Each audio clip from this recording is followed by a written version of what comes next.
par mes expériences dans les associations aussi auprès des handicapés et moi-même, comme vous disiez tout à l'heure, pour de handicap, eh bien, je veux, à corps et à cri, faire quelque chose pour cette population qui souffre vraiment, qui ont une souffrance morale.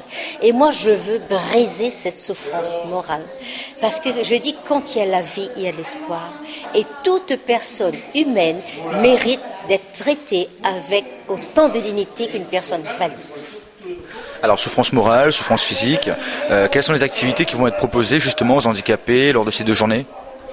Alors, les handicapés seront beaucoup acteurs aussi. Tout d'abord, ils vont témoigner eux-mêmes de leur souffrance, de leur handicap, comment ils sont devenus handicapés et comment ils ont vécu et comment ils vivent encore aujourd'hui dans cette situation.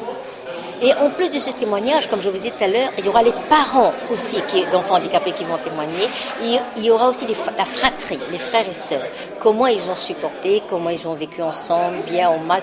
Leur souffrance aussi, parce que vous savez, la personne valide qui est en charge d'une personne handicapée, elle souffre aussi parce qu'elle n'est pas libre. Le temps qu'elle doit s'amuser, le temps qu'elle doit faire quelque chose pour elle, eh bien, les parents demandent, eh bien, occupe-toi de ton frère, occupe-toi de ta sœur.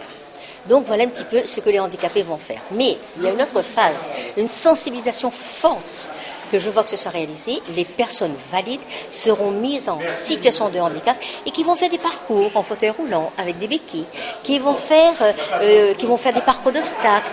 Vous savez, parce que pour un aveugle, manger, c'est pas facile.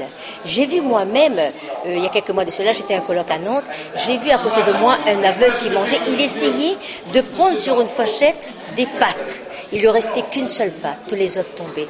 Il touchait sa viande avec sa main gauche pour essayer de mesurer la grosseur qu'il fallait couper pour manger. Vous savez, ça m'a touché énormément. Et c'est horrible, je crois, d'être aveugle. Donc, mettre des bandeaux sur les yeux des gens valides et leur faire parcourir des obstacles pour que justement, ils vivent l'espace d'un moment ce que vit un aveugle.